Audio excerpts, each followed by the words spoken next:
Deniz, as a military analyst. Deniz, thank you so much for your time. You know, we so much need your expertise. Tell us about the S-400 defense system. And actually, when was the last time Turkey used such a defense system? Never, I think, has used such a system before. This is going to be a first time.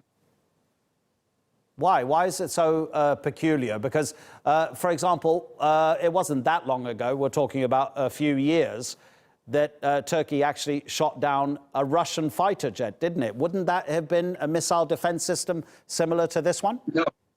No, it was air-to-air missile system, and we used American missiles to shut it down, but it was inadvertent, not intentional one. Therefore, the rectified relationship and when the Turkey approached to the U.S. side to procure U.S.-made missiles, Turkey couldn't get any answer, any response over 1.5 years. Therefore, Turkey had to choose another option since Turkish territorial integrity and the air defense was at stake. That's really interesting. So what is it, do you think, that Turkey specifically liked about the S-400? What suits Turkey's purposes to invest in this Russian system rather than another one? I think this is quicker and this is better system, cheaper, and the delivery time was shorter and has the superior capability than any other competitive brands. Therefore, I think it was the rational and right choice made. And after all, that had nothing to do with the alliances up until 6 or 7 months ago.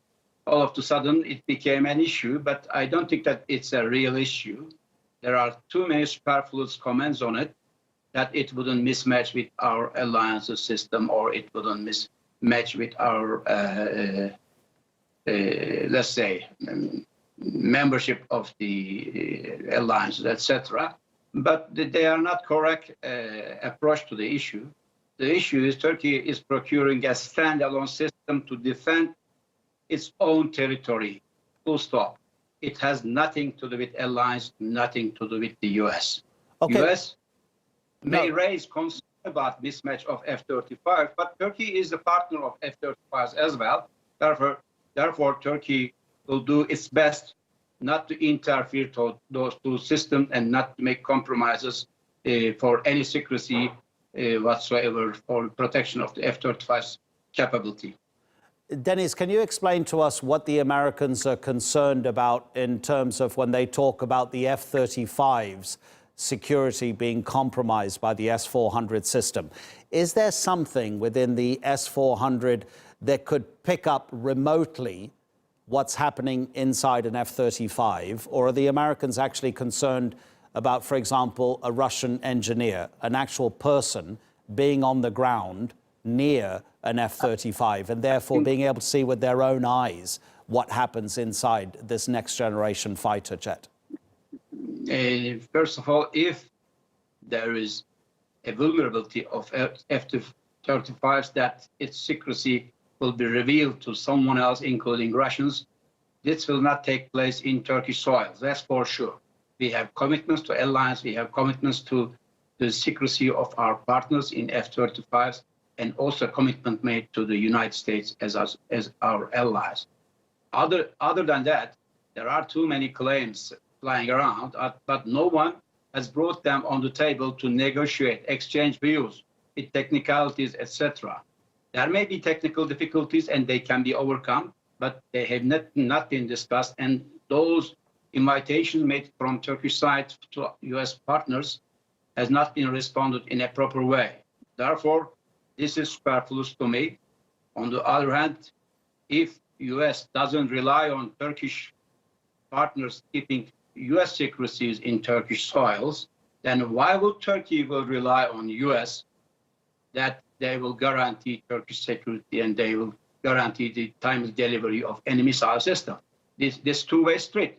It works vice versa. Therefore, there are many misunderstandings in this area, and I think Turkey has made the right proposition to the U.S. friends that we can discuss things and we can settle if any discrepancy between those systems. But after all, we are talking about the stealth capability of the F-35s. I think this is the core of the issue.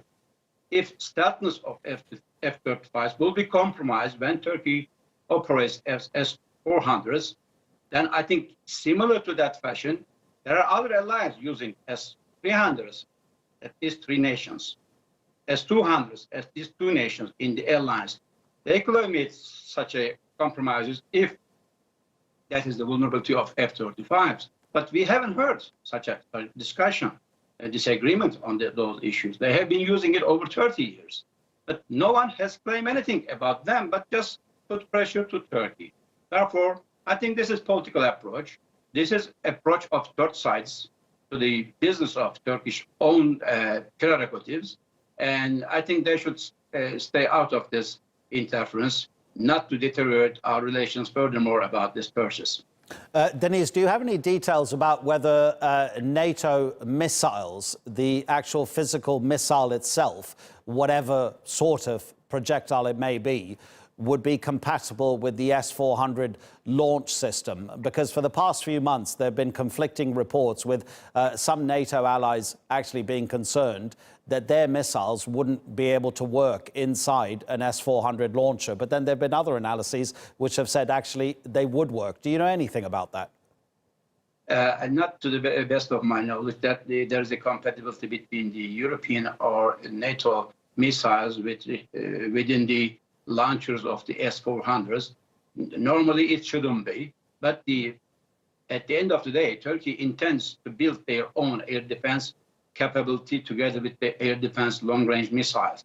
Therefore, Turkey will do, be it reverse engineering, be it indigenous production, to her best to manufacture their own missiles and to launch those missiles from the indigenous launchers. This is just interim measures against imminent threat Turkey is facing to defend Turkish territory and airspace. But after all, in the longer period, Turkey has different program to replace all of their systems with their indigenous production. Deniz Kutluk, really appreciate your time, Deniz. Thank you very much indeed for just analysing some of the details of what this